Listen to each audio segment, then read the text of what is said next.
Mira Aulia Kurniawan. Nama saya Sarlina Pasha. Saya Muhammad Eri Muzaki. Saya Nicole Saryajaya. Di sini kita pengen nanya-nanya nih, Ngobrol-ngobrol tentang etika di lingkungan kampus. Tapi sebelum itu, Kita mau ngobrol-ngobrol tipis-tipis dulu nih. jadi gimana nih kamu orang? Kan kita sebagai maban, udah stres belum? Udah ya? Sebulan ini. Jangan tanya nggak sih? Udah lumayan ngerti. BTW kamu orang jurusan apa sih? Ekonomi pembangunan. Pembangunan Oh dong. gitu. Gimana jadi pelajaran ekonomi pembangunan nih? Enak nggak? Enak kok. Enak ya? Seru sih. Seru. Lumayan. Gimana mateknya? Mateknya gimana? Matiknya seru banget. Seru banget. Jadi kalau Agak ngeri ya, dikit seru lah, semuanya seru.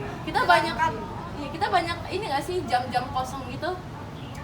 Ya kan, karena kan Kadang ada. kita udah beda ini kan. Kalau dari dulu kan guru kan kita.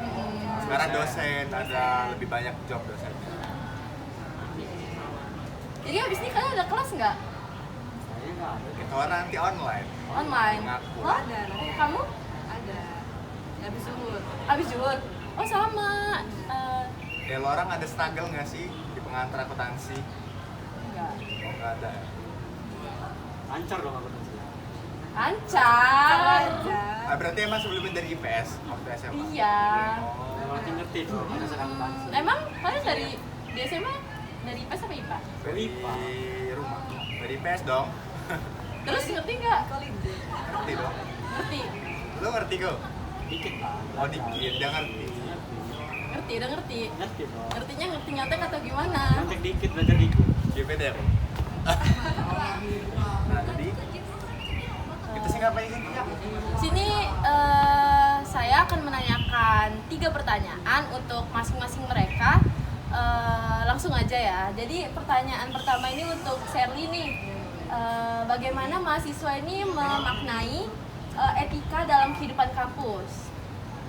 Ada beberapa etika yang bisa kita terapin. Itu wajib sih sebenarnya sebagai mahasiswa yang saat berada di kampus. Yang pertama ya kita harus menyapa dosen sih saat di papasan atau bertemu di kampus. Yang kedua juga harus berpakaiannya yang sopan, berkerah. Juga wajib memakai sepatu. Jadi nggak boleh tuh pakai sendal di kampus tuh nggak boleh. Lalu tepat waktu saat memasuki kelas alias tidak terlambat ya guys. Terus itu adalah kita tidak boleh nih bermain handphone saat misal dosen itu menjelaskan materi di kelas. Kita nggak boleh tuh main handphone ataupun ngobrol sama teman sampai suaranya kedengeran gitu pengalaman itu masakan banget guys, jadi nggak boleh. Segitu dulu ya. Jadi Sherly pernah nggak nih kuliah naik pakai sendal atau telat gitu, pernah nggak? Mungkin kalau kuliah pakai sendal nggak pernah ya, soalnya kan nggak mungkin. Jadi kalau terlambat kadang pernah, soalnya rumahnya jauh banget nih kan. Gimana emang rumahnya kalau boleh tahu? Rumahnya, rumah saya di Sakarame, jadi tiap hari harus tempur gitu kan. Jauh dong. Iya kan, jauh. Lumayan. Terus buat Niko nih, bagaimana mahasiswa memaknai keragaman dalam kehidupan sehari-hari? Baik, saya akan menjawab pertanyaan dari Sakina. Yaitu ada 6 poin penting dari saya tadi. Yang pertama, belajar toleransi.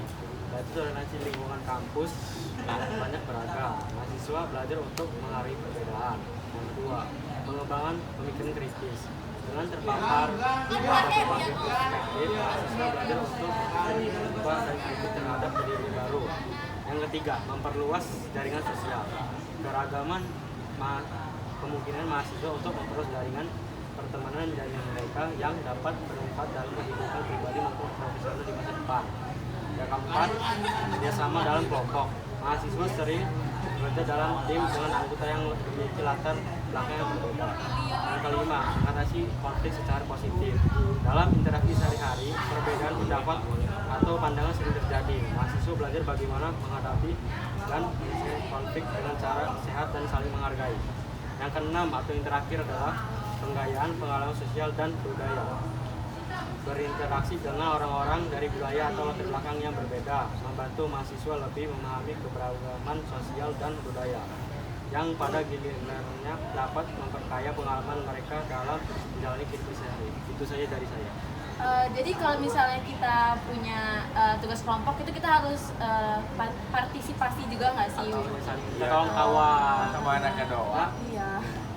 Jadi Niko pernah nggak sih dapat tugas kelompok itu tapi kayak cuman datang doang nggak bantuin apa-apa, pernah nggak sih? Pernah sih gitu dulu ya. beban itu. Cuma Waktu- numpang nama. Waktu SMA. Pernah. Jangan diulangin ya, Dek ya. Kan jadi ya. Oke, yang terakhir nih ada pertanyaannya buat Hanif. Bagaimana mahasiswa mengartikan etika dengan Pancasila?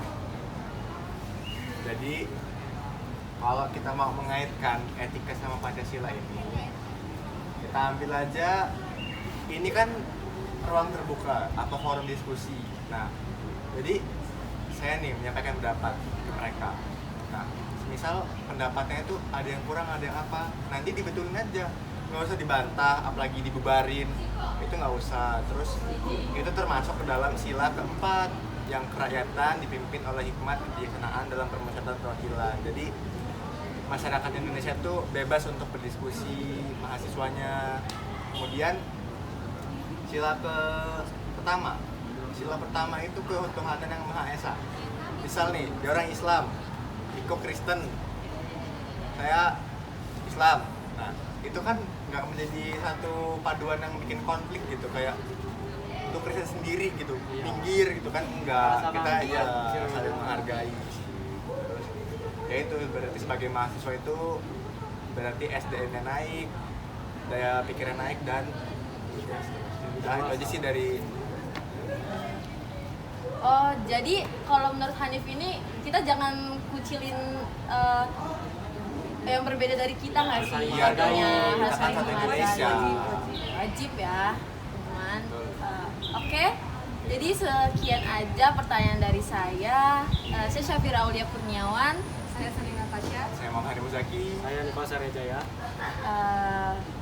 kami undur diri. Assalamualaikum warahmatullahi wabarakatuh.